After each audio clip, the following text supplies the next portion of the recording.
서울 강남의 한 단독주택. 흰색 웃옷을 입은 남성이 건장한 남성들 앞에 무릎을 꿇고 있습니다. 잠시 뒤 이야기를 나누던 남성들은 흰옷 남성을 지하실로 끌고 내려갑니다. 다시 밖으로 나와선 얼굴 부위를 때리기 시작합니다. 지난해 9월 조직폭력배 조직원들이 건설업자 A씨를 감금해놓고 폭행하는 장면입니다.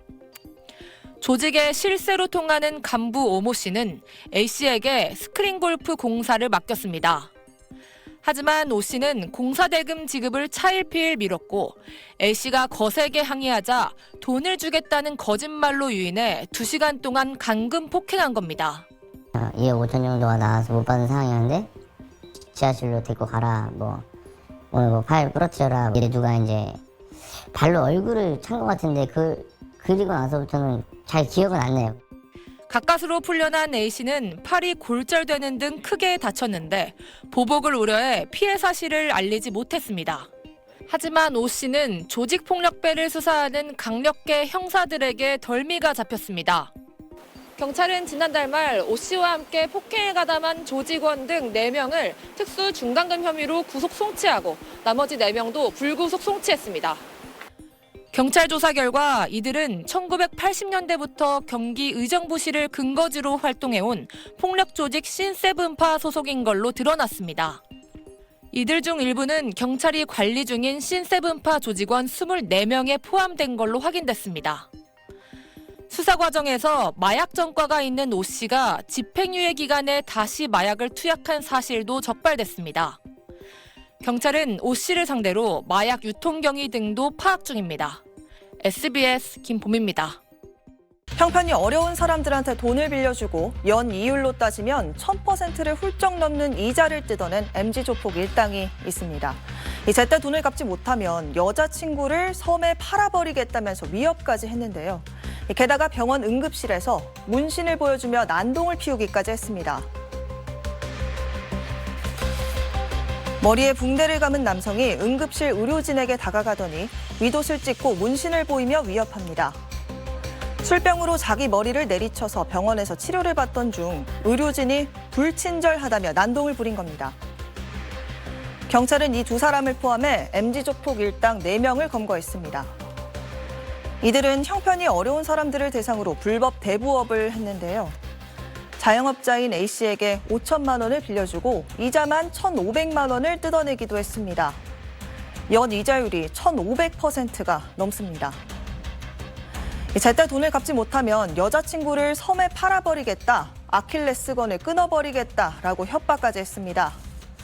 또 이들은 A씨에게 조직이 운영하는 인터넷 도박장 게임머니를 억지로 빌리게 하기도 했는데 이후 숨어있던 A씨를 찾아내 내 여자친구 엄마 이름을 알고 있다, 오늘 줄초상 한번 치르게 해줄까 라면서 협박하기도 했습니다.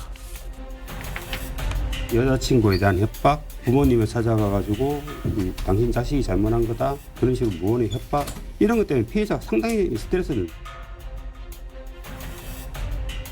결국 이 일당은 검거돼 법정에 서게 됐는데요.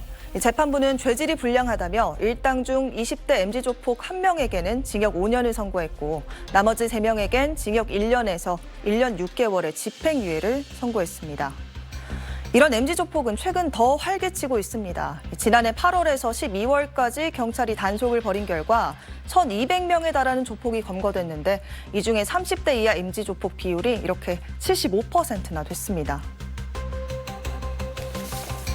지난해 마약에 취해서 차를 몰다가 길 가던 여성을 찌어 숨지게 한 이른바 롤스로이스 사건 가해자도 도박 사이트를 운영하는 MZ조폭과 연루됐다는 사실이 밝혀졌고요.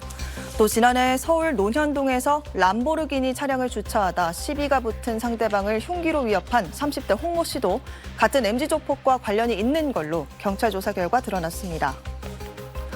이렇게 MZ조폭 범죄가 단순 폭력 행위를 넘어서서 금융, 사기 범죄까지 이어지자 지난 5일 대검찰청은 MZ조폭에 대해서 무관용 원칙에 따라 철저한 수사와 구형, 자금 박탈을 하라고 전국 일선 검찰청에 지시하는 등 조폭과의 전쟁을 선포했습니다. 부산의 대표적 번화가인 서면 한복판에서 건장한 남성 2명이 한 남성을 무차별 폭행합니다. 피해자가 정신을 잃고 이곳에 쓰러질 정도로 참혹한 폭행이 있었던 현장입니다. 경찰은 신고를 받고 출동해 간단한 신상 정보만 받은 뒤 가해자와 피해자를 한 장소에 둔 채 자리를 이탈했습니다. 가해자들이 아무런 조치 없이 귀가 조치되자 행인들까지 나서 항의했지만 소용없었습니다. 피해의 경중은 체포의 필요성이 판단이 들어가지 않습니다. 체포의 필요성이 없다고 판단해서 특히 이들 가운데 한 명은 경찰 관리 대상인 조직 폭력배였지만 출동 경찰은 확인하지 않았습니다. 경찰이 떠난 직후 이들은 피해자에게 다가와 합의를 하자며 협박까지 했습니다. 저를 폭행한 사람이 한 명이더라고요. 다짜고짜 미안하다면서 합의 보자고 이러는데 직전까지 때린 사람이 합의 보자고 그럼 뭐 협박하는 거죠. 경찰은 신원 확인을 마쳐 도주 우려가 없어 현행범 체포 필요성이 없었고 협박 사실은 확인하고 있다는 입장입니다. 한 달 전 해운대 조폭 패싸움 뒤 조폭 집중 단속을 하겠다던 경찰. 하지만 조폭이 경찰을 무서워하지 않는 건지 단속이 유명무실한 건지 도심 한복판까지 조폭이 판을 치고 있습니다. KNN 이민재입니다. 식당과 주점이 몰려있는 부산의 대표 번화가인 서면입니다. 자정 무렵 도로 한복판에서 건장한 남성 2명이 40대 남성 A씨를 무차별 폭행합니다. A씨가 몸을 가누지 못하자 머리채를 잡고 번갈아가며 얼굴을 집중적으로 때립니다. 이곳은 보시는 것처럼 평소에도 차량과 사람의 통행이 많은 번화가입니다. 자신을 조직폭력배라고 설명한 이들은 바로 이곳에서 시민들의 시선도 아랑곳 않고 무차별 폭행을 가했습니다. 피해자가 의식을 잃고 쓰러지자 이번엔 가게 안으로 들이닥쳐 일행에게 폭행을 이어갑니다. 계속 자기를 깡패다, 건달이라고 계속 얘기했습니다. 죽이려고 하는 느낌이었습니다. 네, 계속 사람을 뒤돌아보게 되고 덩치 큰 사람만 보면 겁이 나고 지금 몸이 계속 떨리고. 잔혹한 폭행은 자신들과 눈이 마주쳤다는 사소한 이유로 시작됐습니다. 도심 한복판에서 빚어진 무차별 폭행을 지켜본 시민들의 충격도 큽니다. 너무 많이 맞았고 일단 맞을 때 사람이 의식을 잃었다 깨어나면 또 때리고 그랬어. 일방적으로 맞고 사람이 너무 많이 다쳐가 있는데 현재 입원 중인 A씨는 얼굴뼈가 내려앉는 등 피해가 커 수술까지 앞두고 있습니다. 자신들을 조폭이라 밝힌 가해 남성들은 경찰에 신상 정보를 남기고 귀가 조치됐으며 경찰은 수일 내 가해 남성들을 소환해 조폭 여부와 폭행 이유 등을 조사할 계획입니다. KNN 이민재입니다. 길거리에서 흰색 옷을 입은 남성들이 검은색 옷의 남성을 밀치고 폭행하기 시작합니다. 옆에 있던 다른 남성들도 가세해 폭행은 10분 넘게 계속됩니다. 이들은 경기 평택시 지역에서 활동한 폭력 조직 소속 조직원들입니다. 한 조직원이 지인에게 맞았다며 다른 조직원들을 데려와 폭행한 겁니다. 경찰이 1년 7개월 동안 이 폭력 조직을 수사한 결과 조직범죄 14건을 포함해 모두 26건의 범죄 혐의가 확인됐습니다. 조직원들은 지난 2015년부터 8년 동안 평택의 유흥업소 30여 곳에서 보호비 명목으로 모두 2억 3천여만 원을 뜯은 것으로 조사됐습니다. 저희는 가게를 하면서 생계가 달린 문제입니다. 조직폭력배이기 때문에 무섭고 두렵고.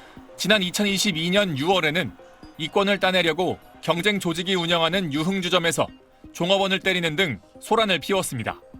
또 다른 조직원을 폭행하고 보드카페를 빌려 불법 도박장을 개설, 운영한 혐의 등도 받고 있습니다. 1995년에 결성된 이 폭력 조직은 10대 청소년을 가입시키고 경쟁 조직의 조직원까지 흡수해온 것으로 전해졌습니다. 경찰에 붙잡힌 조직원 56명 중 MZ세대로 불리는 20, 30대는 49명에 달했습니다. 또 경쟁 조직에 밀려선 안 된다며 조직원들에게 종합 격투기 수련을 받게 하기도 했습니다. 경찰은 폭력 조직의 조직원 12명을 구속하고 44명을 불구속 입건했습니다. SBS 배성재입니다. 새벽 시간 충북 혁신도시의 한 식당입니다. 남성 3명이 갑자기 음식을 먹다 말고 우통을 벗습니다. 앞치마를 착용하더니 셀카도 찍습니다. 그러자 근처에 있던 손님들이 식사를 멈추고 황급히 자리를 뜹니다. 몸에 있는 문신을 과시하며 주변의 공포 분위기를 조성한 겁니다. 손님이 나간 뒤에도 영업방해는 끝나지 않았습니다. 의자를 넘어뜨리고 물통을 휙 집어던지기도 합니다. 밖에 나가선 입구에 설치된 입간판을 발로 차 파손시킵니다. 이들은 식당에서 2시간 정도 머물며 음식과 술을 마셨는데 종업원이 욕설을 자제하고 목소리를 낮춰달라고 요구하자 행패를 벌였습니다. 경찰은 2달 가까이 CCTV 분석 등으로 이들을 추적해 청주 지역 조직폭력배 25살 A씨와 A씨의 지인 2명 등 당시 식당에 있던 3명을 모두 검거해 업무방해와 재물손괴 혐의로 구속했습니다. 일상 속에서 위력을 행사하는 유형의 범죄는 앞으로 단호하게 대처하기로 했다는 게 경찰의 영장 신청 배경입니다. 재범 가능성이 높고 그리고 증거인멸의 우려도 굉장히 높겠죠. 그런 차원에서 주 수괴라든지 그 주요 구성원에 대해서는 구속을 많이 시키는 편입니다.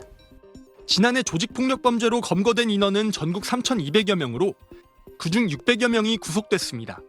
CJB 박원입니다.